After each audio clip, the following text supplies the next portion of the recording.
हम मानव जन्म में आए तो हमारे हाथ से पाप ही ज़्यादा होता है, पुण्य तो कम होता है। जैसे कि हमारे घर में चींटी निकलती है तो हम दवा छिड़क के मार देते हैं, हज़ारों चींटी मर जाती। कोई छिपकली भी मार देते हैं, कुछ ऐसा भी अपने पैर के नीचे भी कुछ आ जाता है तो वो तो अपने ऊपर पाप ही हो जाता है, और वो छोटा छोटा पाप बड़ा पर्वत बन जाता है। तो वो पाप जो होता है वो हम तो तुम्हारे मुंह से ही सुनते कि वो पाप पुण्य हमको भोगना पड़ता है अगले पीछे जन्म में। तो शरीर तो मर के जल जाता है और आत्मा तो अमर है। तो ये पाप जो है वो कौन भोगता है और कैसा भोगता है वो हमें बताइए।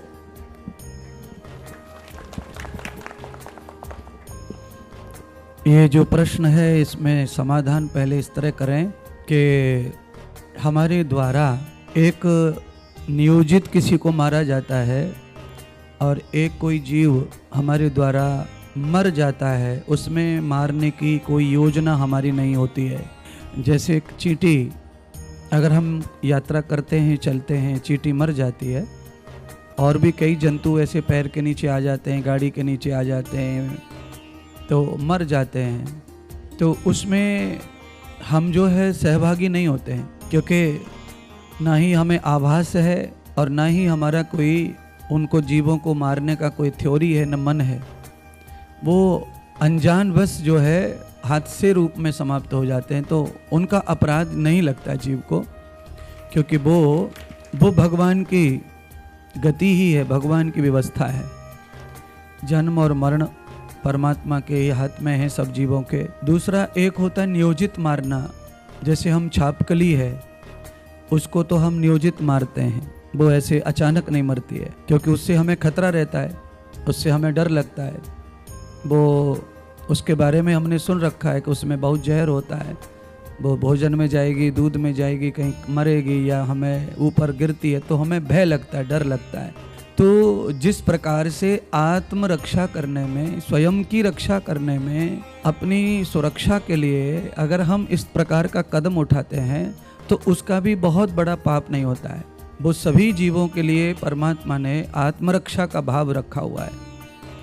महाभारत की कथा में भगवान श्री कृष्ण ने इस बात को दर्शाया है, और वो ये कहते हैं कि अगर किसी जीव से अगर मानवीय हानि हो रही है तो उस जीव को अपनी समाज की रक्षा के लिए उसे ख़त्म किया जा सकता है। प्रत्येक जीव को वैसे संसार में आना और उसको रहना, सुख भोगना, ये सब उसकी आज़ादी है, मिलना चाहिए।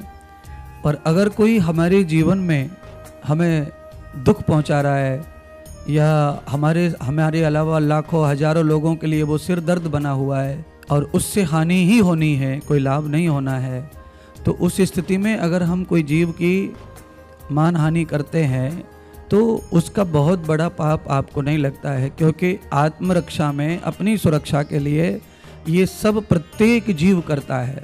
छिपकली भी दुनिया भर के कीड़े खाती है, वो भी दुनिया भर का पाप करती है, पर उसको पाप लगता नहीं है, क्योंकि वो भोग योनि में है।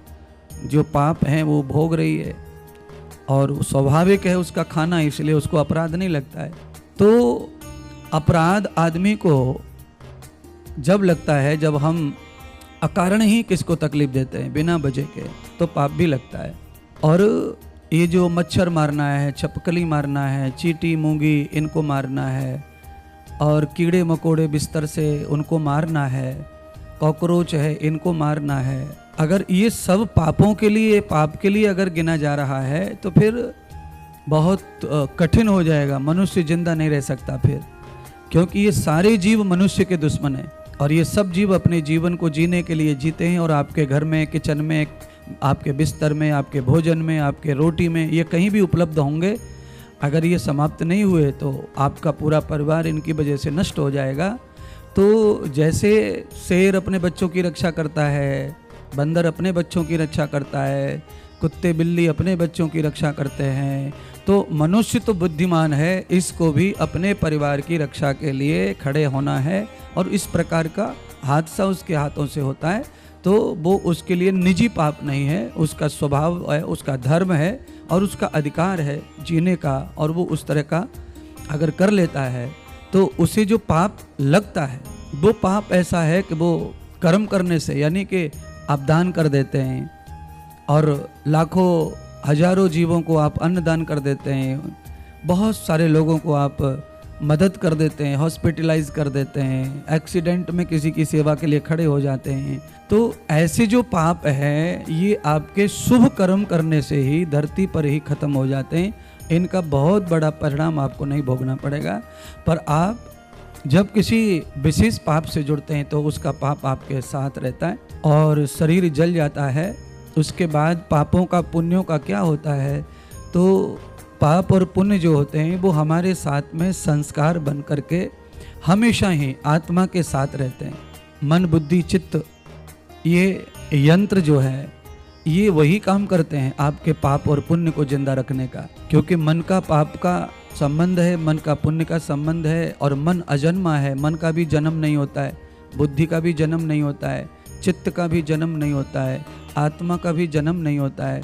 तो ये जो अजन्मा है उनमें ही संस्कार स्थिर हो जाते हैं पाप और पुण्य के। तो वो जब भी पाप और पुण्य होता है तो वो ऐसे नष्ट भी हो जाता है आपके कर्मों से और भोग करके नष्ट हो जाता है। कुछ कर्म ऐसे हैं जो भोगने ही पड़ेंगे तो वो भोग कर नष्ट होते हैं, कुछ पाप ऐसे हैं जो आप शुभ कर्म कर देते हैं उससे ही नष्ट हो जाते हैं। उदाहरण के लिए आप समझ सकते हैं, जैसे आप कुछ साफ कर रहे हैं अनाज, तो अनाज में कुछ कूड़ा ऐसा होता है कि फूंक मारने से निकल जाता है, कुछ कूड़ा ऐसा होता है कि फटकने से निकल जाता है, कुछ कूड़ा ऐसा होता है कि फटकने से भी नहीं निकलता, फूंक मारने से भी नहीं निकलता। उसको एक एक दाना इधर उधर करके हाथ से अलग से निकालना पड़ता है। तो कुछ पाप ऐसे होते हैं जो हवन से, पूजा से, पाठ से, तीर्थ से, यानी फूंक मारने से नहीं निकलते, उनको विशेष कर्म करके ही निकालना पड़ेगा और दाने को इधर उधर करके हाथ से चुन कर ढूंढ कर निकालना पड़ेगा। तो उसके लिए हमें जन्म लेना पड़ता है और फिर से वह संघर्ष करना पड़ता है और यथार्थ उनका भोगते हुए फिर वो समाप्त हो जाते हैं। तो कर्म मन बुद्धि चित्त करता है, शरीर भी करता है साथ में। कर्म इंद्रियाँ इसीलिए होती हैं, ज्ञान इंद्रियाँ इसीलिए होती हैं कि शरीर भी पाप और पुण्य में सम्मिलित होता है और उसके आधार पर ही आत्मा को, मन को, बुद्धि को, चित्त को अगला जन्म शरीर के रूप में मिलता है और उसी आधार पर शरीर प्राप्त होते हैं। इतने शरीर संसार में है कि उनको अपन चाहते नहीं है। जैसे मानो अभी आपने कहा था तो मैंने बताया छिपकली, ये भी कर्मों के आधार पर ही शरीर मिलता है। मच्छर, ये भी शरीर कर्म के आधार पर ही मिलता है। तो ये तो पक्का है कि इनमें जहर है तो इनमें पाप है। तो बहुत जब पाप ज़्यादा आदमी कर लेता है तो फिर उसको ऐसे जन्म लेने पड़ते हैं, कीट पतंग के, मच्छर का, चींटी मूंगी का। जो हमेशा ही मनुष्य का दुश्मन है वो बहुत बड़ा पापी माना जाता है और उस पापी का उद्धार भोग से ही होता है। इसीलिए इनकी उम्र भी कम होती है और इनके साथ में मनुष्य को प्रेम बिल्कुल भी होता नहीं है। तो ऐसे भी जो पाप हैं वो हमें भोगने के बाद ही छूटते हैं और कुछ पाप ऐसे हैं जो हमारे शुभ कर्मों से, सत्कर्मों से दूर हो जाते हैं। तो पाप हमेशा हमारे साथ रहता है, शरीर के साथ में पाप और पुण्य जलते नहीं हैं और वो हमेशा जन्म जन्मांतर भोगने के साथ ही शुभ कर्मों के साथ, सत्कर्मों के साथ उनका नाश होता है। धन्यवाद।